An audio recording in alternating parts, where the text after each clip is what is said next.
تو اصل میں 3 قسم کی تہذیبوں کا ٹکراؤ ہے اس وقت دنیا میں، اور یہ ہمیشہ سے رہا ہے۔ ایک ہے مذہب کو ماننے والے، مذہب کو فالو کرنے والے۔ ایک وہ لوگ ہیں جو مذہب جن کی زندگیوں سے بالکل نکل گیا، جن کو ہم عقل پرست کہتے ہیں۔ ہر چیز کس سے فیصلہ کرنا ہے؟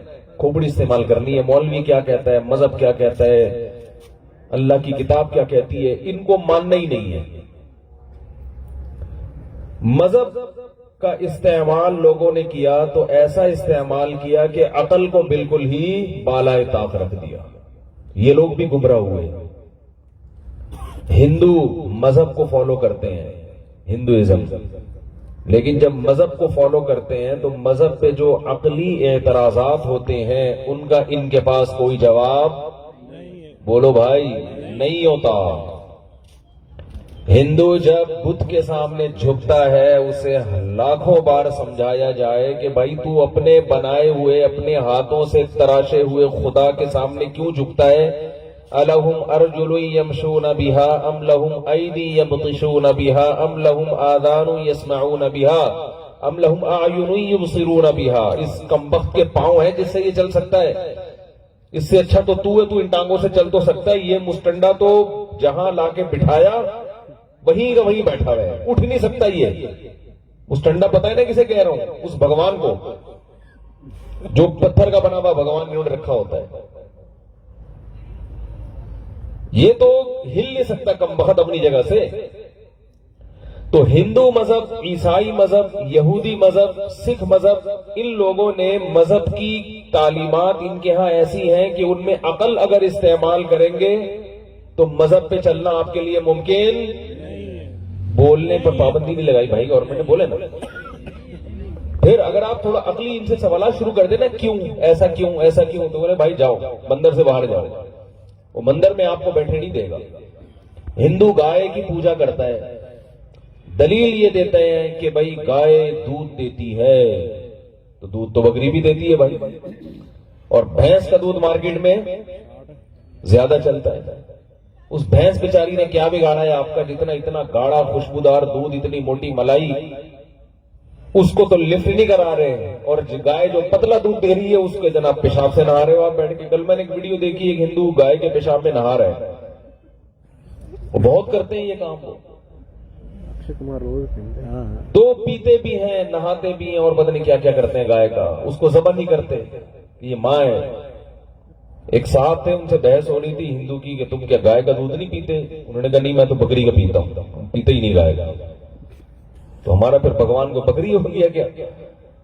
لیکن آپ ان سے یہ باتیں کریں گے تو ان کے پاس ان باتوں کا دلائل کی دنیا میں جواب نہیں ہوگا۔ یہ وہ لوگ ہیں جو ایسے مذہب کو فالو کر رہے ہیں جو عقل کے بالکل خلاف، عقل نفی کرتی ہے کہ یہ برحق مذہب نہیں ہو سکتا۔ انہوں نے عقل کے ساتھ ناانصافی کی کہ عقل استعمال کرنی نہیں ہے، اور ہمارے ہاں جو مسلمانوں میں بے عقل مذہبی لوگ ہیں جو روحانی ٹوپی ڈرامے، وہ بھی انہی کی قسم میں داخل ہے۔ روحانی ٹوپی ڈراموں پر میں آتا ہوں، پھر میں چپ نہیں رہتا، بتا رہا ہوں۔ وہ بھی یہی ہے کہ حضرت جی کے پتہ نہیں کوئی کس قسم کی مخلوق ہے حضرت جی۔ دیکھو یوٹیوب پہ کیسے، فیس بک پہ آ رہے ہیں نا، پھونکوں والے بابا الگ آ رہے ہیں، وہ مائک پہ پھونکے لگا کے فالج زداؤں کو ٹھیک کر رہے ہیں۔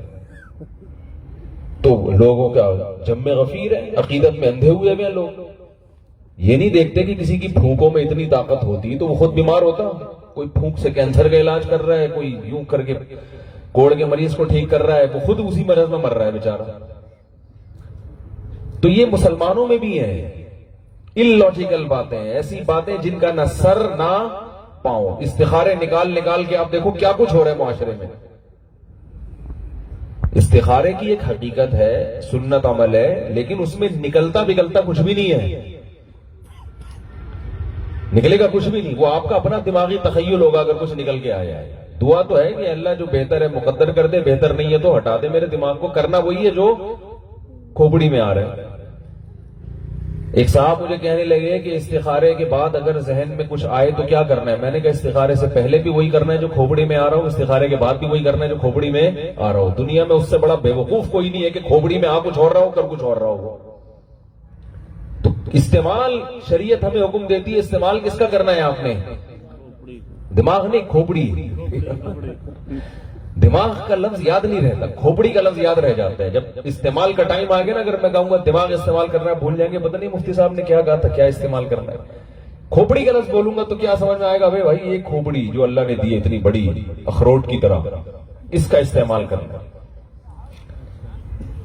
تو ایک طبقہ مذہبی وہ ہے، وہ مسلمانوں میں بھی ہے، جنہوں نے کھوپڑی کا استعمال بالکل ختم کر دیا۔ بے وقوفانہ نظریات ان کے، ہر چیز میں جادو ٹونا، کسی نے کچھ کر دیا ہے۔ کل ایک کراچی میں ایک صاحب میرے پاس آئے، میرا مکان نہیں بک رہا، کسی نے کچھ کر دیا ہے۔ میں نے کہا کس کا مکان بک رہا ہے؟ آج کل کورونا کی وجہ سے قیمتیں گری ہوئی ہیں، محلے میں 25 لوگ ہیں جس کا مکان نہیں بک رہا، اور یہ مکان ہے کوئی آلو پیاز ٹماٹر تھوڑی ہے کہ ادھر خریدے ادھر ریٹ پہ بھیج دیے۔ اگر ایسا ہی ہوتا ہے پھر تو لوگ ارب پتی بن جاتے ہیں۔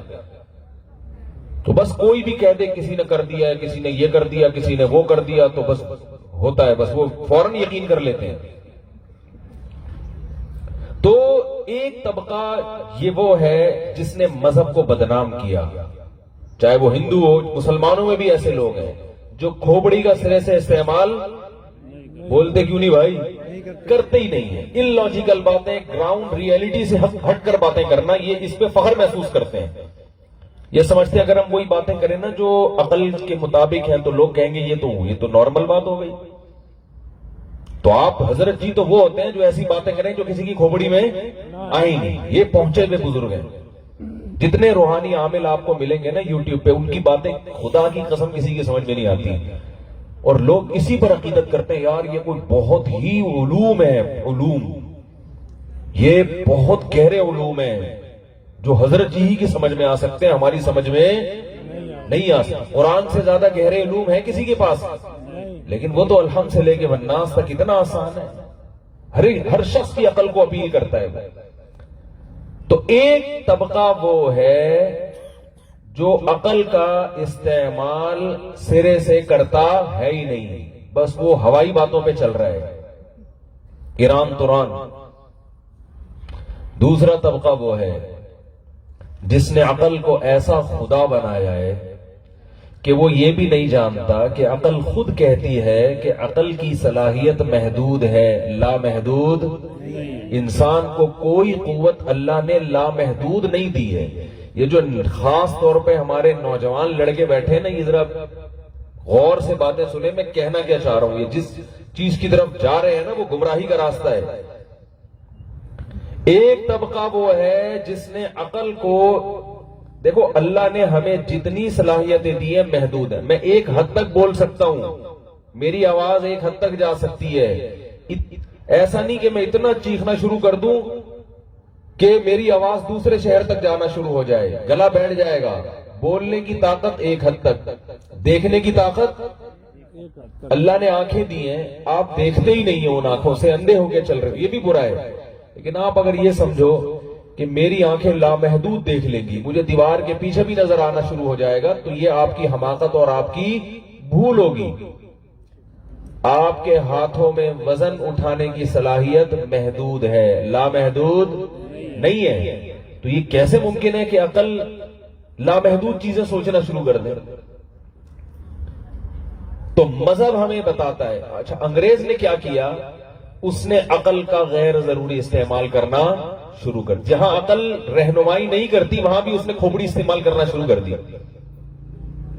جب اس نے دیکھا نا ہم عقل کی طاقت سے موبائل بنا سکتے ہیں، جہاز بنا سکتے ہیں، راکٹ بنا سکتے ہیں، خلائی سیاروں کو آسمانوں میں بھیج سکتے ہیں، اور عقل کی طاقت سے ہم نے میڈیکل سائنس میں اتنی ترقی کی، تو وہ سمجھا بیچارہ غلط فہمی میں آ گیا کہ اب عقل سے دنیا کا ہر کام ممکن ہے۔ اس نے کہا کہ بھائی سب کچھ ہو سکتا ہے، حالانکہ نہیں ہو سکتا۔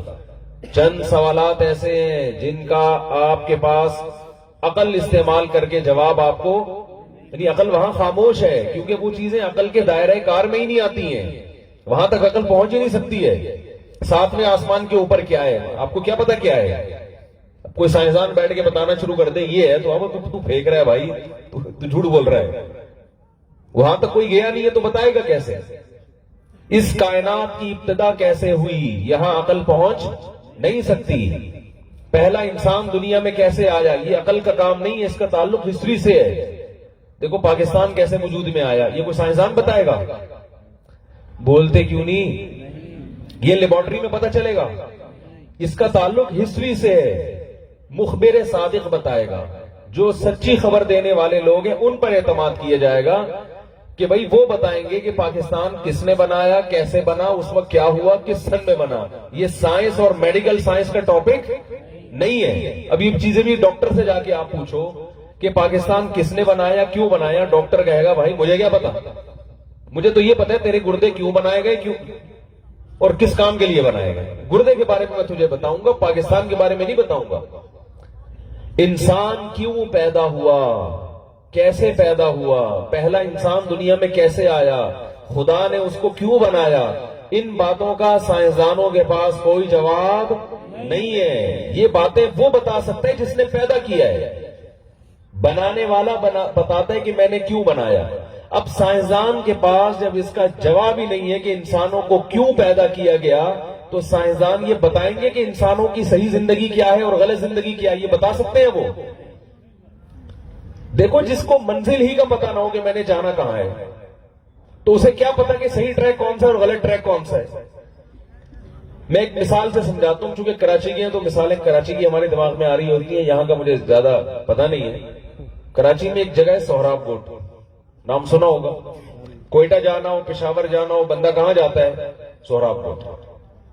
آپ سہراب کوٹ گئے، آپ نے بس اڈے میں جا کے پوچھا کہ صحیح راستے پہ مجھے چلا دو، ایسی بس پہ مجھے بٹھا دو جو صحیح جا رہی ہو.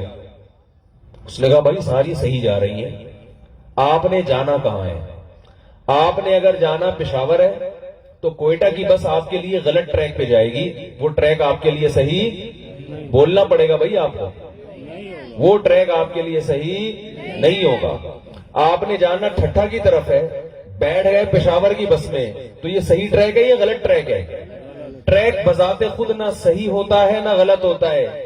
آپ کا ہدف کیا ہے، اس ہدف کو دیکھ کے بتایا جا سکتا ہے کہ آپ صحیح ٹریک پر ہیں یا غلط ٹریک پر ہیں. ابھی میں لاہور سے جب اوکاڑا آ رہا تھا، اگر ہم لاہور سے موٹر وے پہ چڑھ جاتے تو ٹریک تو وہ بھی صحیح ہے لیکن وہ ہمارے لیے صحیح نہیں ہوتا، اس لیے کہ ہم نے جانا اوکاڑا ہے اور جا کہاں رہے ہیں ہم ملتان کی طرف جا رہے ہیں. یہ تو غلط ہو جاتا کہ نہیں ہو جاتا؟ تو انسان دنیا میں آیا کیوں ہے، اس کا ہدف کیا ہے، اس کو کس مقصد کے لیے پیدا کیا، مجھے اور آپ کو بنایا کیوں گیا. اگر اس ہدف کو سامنے رکھ کر ہم زندگی گزاریں گے، وہ زندگی جو ہمیں اس ویژن تک پہنچانے میں مدد دے گی، وہ زندگی ایسی زندگی ہوگی جس کو صحیح زندگی کہا جائے گا. اور اگر وہ ہمارے ہدف سے ہمیں دور کر رہی ہوگی تو وہ ٹریک ایسا ٹریک ہوگا جس کو ہم غلط ٹریک کہیں گے. دیکھو ایک کوہ پیما کا ہدف کیا ہوتا ہے؟ پہاڑی کی چوٹی پہ چڑھنا، یہ ہدف ہوتا ہے نا اس کا، یہ منزل ہے اس کی، یہ ویژن ہے اس کا. تو ہر وہ ٹریک جو اس کو اس کے ویژن سے قریب کرے وہ اس کی نظر میں کیا ہوگا؟ صحیح ٹریک ہوگا. اور ہر وہ راستہ جو اس کو اس کے ویژن سے دور کرے وہ اس کی نظر میں کیا ہوگا؟ ادھر توجہ کریں آپ لوگ، وہ کیا ہوگا؟ وہ غلط راستہ ہوگا. انگریز کو یہ معلوم نہیں ہے کہ مجھے کیوں بنایا گیا، انسان کو کیوں پیدا کیا گیا، اور میڈیکل سائنس کے پاس ان باتوں کا جواب نہیں ہے. ہم یہ سائنسدانوں سے پوچھ رہے ہیں، ہم انگریزوں سے پوچھ رہے ہیں، اور آج تک انگریز یہ ڈیفائن نہیں کر سکے کہ انسان کا مقصد کیا ہے. کوئی کہتا ہے کہ تفریح کے لیے پیدا کیا، کوئی کہتا ہے کہ مزے اڑانے کے لیے پیدا کیا، کوئی کہتا ہے کہ سکون حاصل کرنے کے لیے پیدا کیا، کوئی کہتا ہے انسانیت کی خدمت کے لیے پیدا کیا. تو یہ عجیب بات ہے، مجھے آپ کی خدمت کے لیے اور آپ کو میری خدمت کے لیے، دونوں ایک دوسرے کی خدمت کے لیے کوئی مقصد ہوا ہی ہے تو بیکار سی باتیں ہو گئی نا. ایک آدمی سے کسی نے پوچھا، یہ لبرل لوگ جو ہوتے ہیں ان کے پاس اپنی پیدائش کا مقصد ہی معلوم نہیں ہوتا ان کو، تو ان بیچاروں کو کیا پتہ چلے گا صحیح راستہ کون سا ہے، غلط راستہ کون سا ہے. ایک آدمی بس میں بیٹھا ہے، اس کو پتہ ہی نہیں میں نے جانا کہاں ہے، تو وہ بتا سکتا ہے کہ میں صحیح جا رہا ہوں کہ غلط جا رہا ہوں.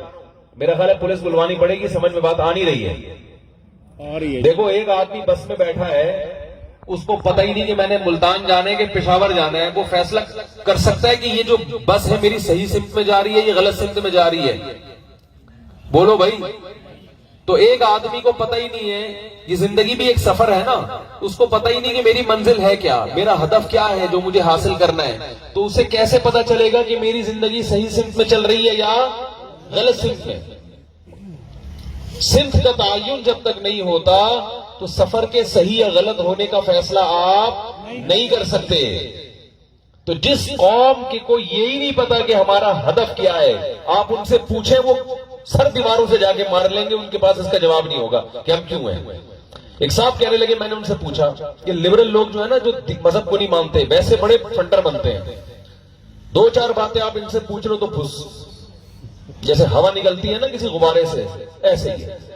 ایک صاحب سے میں نے پوچھا آپ کیوں پیدا ہوئے؟ کہہ رہے میں اپنے خاندان کے لیے، ان کی خدمت کے لیے. میں نے کہا خاندان اگر کسی حادثے سے ہلاک ہو گیا خدا نخواستہ تو پھر آپ کو بھی ٹرک کے نیچے آ جانا چاہیے، کیونکہ آپ جن کے لیے پیدا ہوئے تھے وہی ختم ہو گئے. بھائی میں پشاور جانے کے لیے بس میں بیٹھا ہوں، تو اگر مجھے پتا چلا پشاور ختم ہو گیا ہے، اللہ نہ کرے، تو میں بس سے فوراً اتروں گا کہ نہیں اتروں گا؟ میں کسی کے ولیمے میں جانے کے لیے بس میں بیٹھا، پتا چلا وہ ولیمہ تو ختم ہو چکا ہے، تو میں تو فوراً اگلی بس پکڑ کے واپس پہنچوں گا نا. تو میں نے کہا آپ کو اللہ نے آپ کے خاندان کے لیے اگر بنایا تو اللہ نہ کرے آپ کا خاندان اللہ نہ کرے کسی بم دھماکے میں ہلاک ہو گیا، تو آپ تو جس کام کے لیے پیدا ہوئے تھے وہ کام ہی ختم، تو آپ کو تو چاہیے آپ بھی اگلے دھماکے کا انتظار کریں. میں سمجھا پا رہا ہوں اپنی بات کہ نہیں سمجھا پا رہا؟ تو غیر مسلم کے پاس اس سوال کا جواب نہیں ہے. وہ ساری زندگی حیران سرگردان گھومتا ہے کہ مجھے، جیسے ہمارے سابق وزیر اعظم کو کہتے تھے نا مجھے کیوں نکالا، وہ پھر بھی پتا تھا کیوں نکالا، لیکن اس سے بڑا سوال یہ کہ مجھے دنیا میں لایا کیوں گیا. اس سوال کا جواب جو لوگ مذہب کو نہیں مانتے ان کے پاس اس سوال کا جواب نہیں ہے. تو جب جواب ہی نہیں ہے تو وہ زندگی کا ہدف کس چیز، وہ خود ہی بنا رہے ہوتے ہیں مقصد. لہذا جب کسی کا کوئی مقصد اس کو پتا نہیں ہوتا تو وہ خود ہی اپنے مقصد تراشتا ہے. پھر اب وہ غلط مقاصد تراشتا ہے. کوئی مقصد بناتا ہے کہ میں اپنا ہدف بناؤں گا صحت، وہ جم جوائن کر لیتا ہے. آپ باڈی بلڈر سے مقصد پوچھیں تمہارا زندگی میں آنے کا مقصد کیا ہے، وہ کہے گا میرا مقصد ہے کہ میں مسٹر پاکستان بنوں.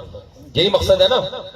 پھر وہ جم میں جائے گا اور بڑے بڑے کٹس نکال کے اسپیڈ بریکر بن جائیں گے اس کی پوری باڈی پہ.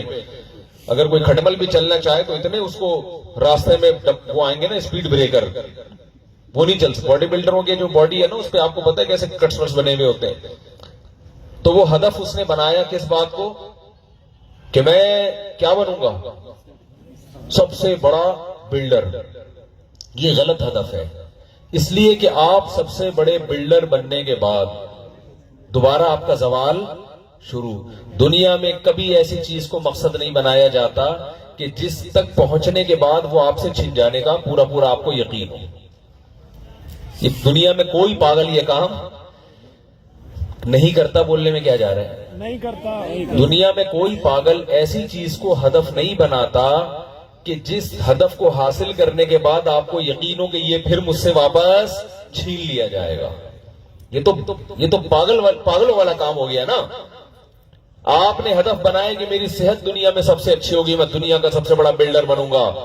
بن جاؤ تو اس کے بعد کیا رہو گے دنیا کے سب سے بڑے، تھوڑے دنوں میں ختم، بڈھے ہو جاؤ گے. سب اسپیڈ بریکر جتنے تھے آہستہ آہستہ غائب ہونا شروع ہوں گے. آپ نے ہدف بنایا دنیا کا سب سے بڑا. اچھا، دنیا میں جب آپ کسی چیز کو ہدف بناتے ہو، ویژن بناتے ہو، تو بسا اوقات اس ویژن تک پہنچ ہی نہیں پاتے آپ. یہ بھی ایک فالٹ ہے اس میں. علی سکپارہ نے ہدف بنایا تھا سردیوں میں بغیر آکسیجن کے کیٹو کی پہاڑی کو عبور کرنا. یہ اس کی زندگی کا ایک بہت بڑا ویژن تھا جو کہ 100% غلط ویژن تھا. مذہب کہتا ہے اس چیز کو ویژن نہیں بنایا جا سکتا. تو کیا وہ کامیاب ہو گیا اپنے ویژن میں؟ نہیں. سب کی طرف سے آواز کیوں نہیں آ رہی نہیں کی بھائی؟ نہیں. کامیاب ہو گیا اپنے ویژن میں؟ زندگی ختم. علی سکپارہ کے بیٹے نے کہا کہ میں اپنے باپ کا خواب پورا کروں گا. میرے باپ کا خواب تھا کیٹو کی پہاڑی کی چوٹی پر سردیوں میں بغیر آکسیجن کے پہنچنا. یہ میرے باپ کا خواب تھا. میرا باپ یہ خواب پورا نہیں کر سکا، میں اس خواب کو پورا کر کے گویا کہ اپنے باپ کی روح کو سکون دوں گا۔ اگر علی سکپارہ کے بیٹے سے میری ملاقات ہو جائے، میں عزت احترام کے ساتھ دو باتیں اس کی خدمت میں عرض کروں گا۔ میں کہوں گا بھائی یا تو آپ آخرت کو مانتے ہو یا نہیں مانتے۔ اگر آخرت کو نہیں مانتے تو ابا ختم۔ ابا کیا ہو گئے؟ بولنے پر پابندی لگائی گورنمنٹ نے، ختم تو بولتا میں بتا بھی رہا ہوں ختم، تو ابا کیا ہو گئے؟ ختم۔ اگر آخرت نہیں ہے تو ختم کہانی۔ آپ ابا کا خواب پورا کریں نہ کریں، اس سے ابا کی صحت میں کوئی فرق نہیں پڑتا۔ یہ جو 21 توپوں کی سلامی ہم قبر کے باہر کھڑے ہو کر دے رہے ہوتے ہیں، یہ تو ہماری ایک خواہش ہوتی ہے، باقی اندر والے کو کیا حصے کہ 21 توپوں کی ہے کہ 25 توپوں کی ہے؟ کیا خیال ہے بھائی؟ تو اس کو اس بیچارے کو کیا اس سے غرض؟ وہ تو مردے اندر جانے کے بعد سب ایک جیسے ہو جاتے ہیں۔ کسی پوش علاقے کا قبرستان، کسی غریب علاقے کا قبرستان، اوپر سے فرق ہوگا، اندر سے کوئی فرق نہیں ہوگا۔ ایسا نہیں ہوتا کہ یہ جناب 22ویں گریڈ کے آفیسر کی لاش ہے تو اس پہ کم کیڑے ہوں گے اور ایک غریب آدمی کی لاش پہ جو ہے وہ زیادہ کیڑے ہوں گے، ایسا نہیں ہوتا۔ یہ سب اوپر اوپر کے کیڑے ہیں ہمارے، ٹھیک ہے نا؟ اندر جا کے کیا ہو جاتے ہیں سب۔ تو اگر علی سکپارہ کہ بیٹے سے میری ملاقات ہوئی، میں دو باتیں عرض کروں گا کہ بھائی اگر آپ کا ایمان آخرت پر نہیں ہے بالفرض، ویسے تو مسلمان ہے الحمدللہ، تو پھر آپ خواب پورا کریں نہ کریں، اس سے ابا کی صحت پہ کوئی فرق نہیں پڑے گا۔ وہ تو ویسے ہی ختم، ان کو تو پتہ ہی نہیں ہو کیا رہا ہے، اور آپ کی جان داؤ پہ لگ جائے گی۔ اور اگر آپ کا آخرت پر ایمان ہے کہ آخرت ہے، تو ابا کو ان چیزوں سے آخرت میں کوئی فائدہ بولو بھائی نہیں، تو آخر میں کوئی فائدہ نہیں۔ کبھی آپ نے سنا کہ کسی پیغمبر نے یہ کہا ہو کہ جس کا بیٹا کیٹو پہاڑی پہ چڑھا تو اللہ اس کی بغیر حساب کتاب کے اس کے ابا کو جنت میں داخل کرے گا؟ کہیں سنا آپ نے؟ کوئی حضرت عیسیٰ علیہ السلام نے فرمایا ہو، یا حضرت موسیٰ علیہ السلام نے ایک دفعہ فرمایا ہو، یا حدیث میں آتا ہو، یا کسی صحابی کا قول ہو کہ جس نے کیٹو کی پہاڑی سردیوں میں بغیر آکسیجن ماسک کے عبور کر لی تو اللہ اس کے ابا کو جنت الفردوس میں پہنچائے گا؟ کہیں سنا آپ نے؟ ہاں یہ ضرور ہے، ولد صالح یدعو لہ، حدیث میں آتا ہے کہ اولاد جب اپنے باپ کے لیے مغفرت کی دعائیں مانگتی ہے تو اس کا باپ کو فائدہ ہوتا ہے۔ افاتصدق عنہا، یا رسول اللہ میری ماں کا انتقال ہو گیا، میں صدقہ کروں ثواب ملے گا؟ فرمایا ضرور۔ تو صدقہ کرو گے بھائی ثواب ملے گا۔ کیا خیال ہے؟ ابا کی خاطر غریبوں کو کھانا کھلاؤ گے تو ابا کو ثواب ملے گا۔ کیٹو کی پہاڑی پہ چڑھنے سے ابا کو کوئی ثواب کوئی فائدہ نہیں ہوگا۔ یہ میں مثال دے رہا ہوں سمجھانے کے لیے، مجھے کیٹو کی پہاڑی سے اور اس کی مثالوں سے کوئی بذات خود دلچسپی نہیں ہے، نہ اس واقعے سے، یہ سمجھانے کے لیے کہ جب آپ کے پاس صحیح ویژن نہیں ہوگا، زندگی کا صحیح ہدف نہیں ہوگا، تو آپ غلط چیزوں کو کیا بناؤ گے؟ اپنا ہدف بناؤ گے۔ کوئی کیٹو کی پہاڑی پہ چڑھنے کو اپنا ہدف بناتا ہے، وہ اپنی عقل استعمال کر رہا ہے، مذہب کا استعمال نہیں کر رہا، اور عقل اسے صحیح گائیڈ کر رہی ہے، غلط گائیڈ کر رہی ہے، غلط گائیڈ کر رہی ہے۔ کوئی جم جوائن کرنے کو اور مسٹر کراچی بننے کو، کوئی کہتا ہے میں دنیا کا سب سے بڑا ڈانسر بنوں گا، تو مائیکل جیکسن بن گیا تھا نا دنیا کا سب سے بڑا ڈانسر، تو ہوا کیا پھر اس کے ساتھ بیچارے کے ساتھ؟ ایسا سویا ہے کہ پولیس سے بھی نہیں اٹھا۔ 50 سال کی عمر میں جب اس کا پیک پہ پہنچا ہوا تھا نا وہ مائیکل جیکسن، ارے مائیکل جیکسن کو آپ لوگ نہیں جانتے کیا؟ اتنے بھی گھنڈے بننے کی ضرورت نہیں ہے بھائی۔ مائیکل جیکسن نے بچپن سے ویژن بنایا، کیونکہ صحیح ویژن اس کو بتانے والا دنیا میں کوئی تھا نہیں کہ تم دنیا میں کیوں آئے۔ جب کوئی صحیح بتانے والا نہیں ہوتا، انسان پھر اپنی کھوپڑی استعمال کرتا ہے، وہ کہتا ہے یار میں ہل اچھا لیتا ہوں، میں مجھ میں یہ صلاحیت ہے کہ میں تھرکتا بہت اچھے سٹائل سے، تو چلو میں اسی کو ویژن۔ ایک دن کہیں گانا لگا ہوگا تو تھوڑا سا ہل گیا ہوگا، لوگوں نے کہا یار ایسا تو ہم نہیں ہل سکتے جس طرح سے تم ہل رہے ہو، ہم تو نارمل طریقے سے ہل رہے ہیں، تم پتہ نہیں کس طریقے سے ہل رہے ہو۔ تو بس اس کے دل میں بات بیٹھ گئی کہ میں اب ہلتا ہی رہوں گا ساری زندگی، ایسا ہلوں گا کہ مجھے کوئی بٹھا نہیں سکے گا۔ لیکن اللہ نے ایسا بٹھایا کہ اب کوئی اٹھا نہیں سکتا اس کو۔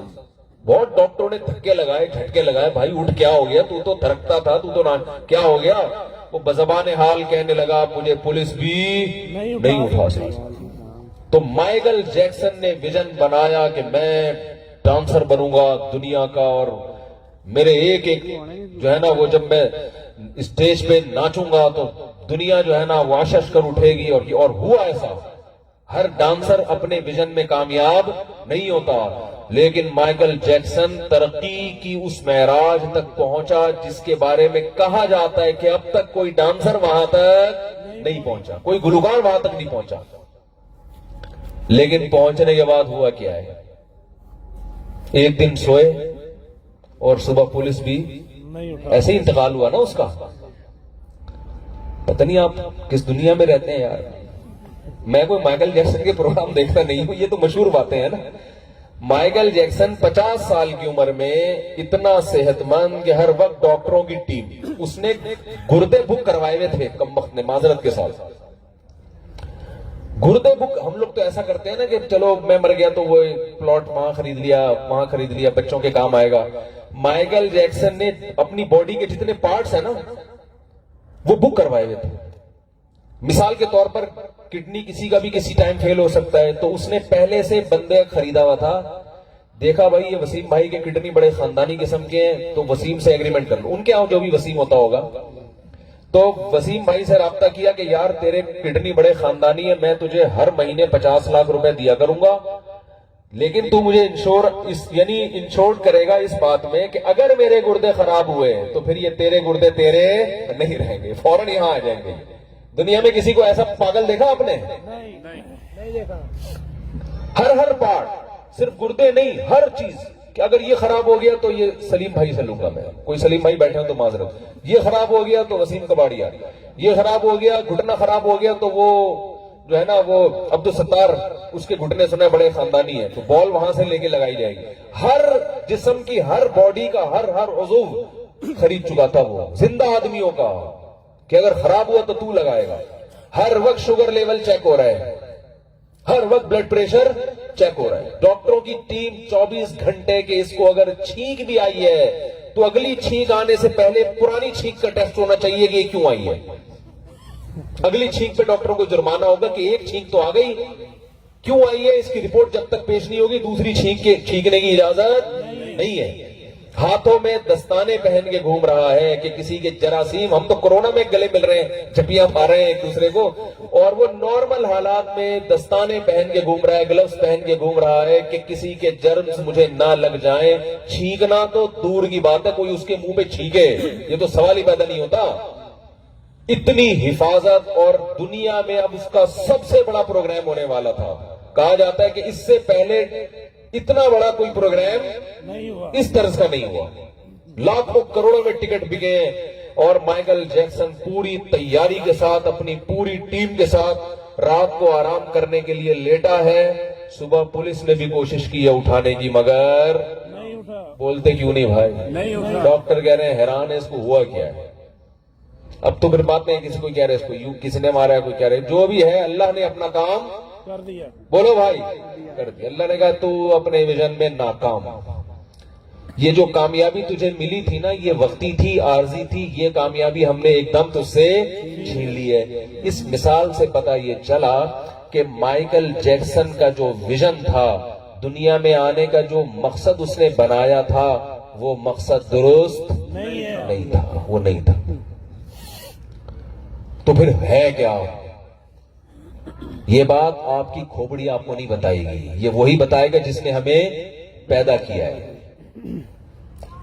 یہاں عقل نہیں استعمال ہو سکتی, بلکہ عقل یہی کہے گی کہ جس نے پیدا کیا اس سے پوچھو کیوں بنایا بھائی. اس سے پوچھ, جس چیز کو سمجھ میں نہیں آتا نا اس سے بنانے والے سے پوچھا جاتا ہے. ایک گاؤں دیہات میں گاڑی چلی گئی, جنہوں نے زندگی میں کبھی گاڑی نہیں دیکھی تھی, تو وہ اس کے سامنے گھاس لا کے رکھ رہے ہیں, پتہ نہیں کوئی جانور آیا. یہ سچا واقعہ ہے. جب گاڑیاں نئی ایجاد ہوئی نا, وہ جانتے نہیں تھے جیپ کیا ہوتی ہے, گاڑی کیا ہوتی ہے. گاؤں دیہات میں گئی, وہ پریشان تھے, یار یہ کون سا جانور ہے, جیپ ٹائپ کا, آنکھیں دو لگی ہوئی ہے اس کی, گول گول سے آنکھیں, کوئی گھاس کھلا رہا ہے, کیا کر رہا ہے. تو پھر کسی نے پوچھا بھائی جو گاڑی لے کر آیا ہے ڈرائیور ہے, اس سے پوچھو, یہ جس نے بنایا ہے اس سے پوچھو. تو یہاں عقل نہیں استعمال ہوگی, یہاں خبر استعمال ہوگی. کیا ہوگی؟ خبر. کوئی ماہر خبر دے گا, اس کی خبر پر یقین کرنا پڑے گا آپ کو. تو اسلام وہ واحد مذہب ہے جو عقل اور خبر اس کے درمیان ہمیں چلاتا ہے. جہاں خبر سے کام لینا ہے وہاں عقل استعمال کرنے کی اجازت نہیں دیتا، اور جہاں عقل سے کام لینا ہے وہاں خبروں پر یقین کرنے کی اجازت نہیں دیتا۔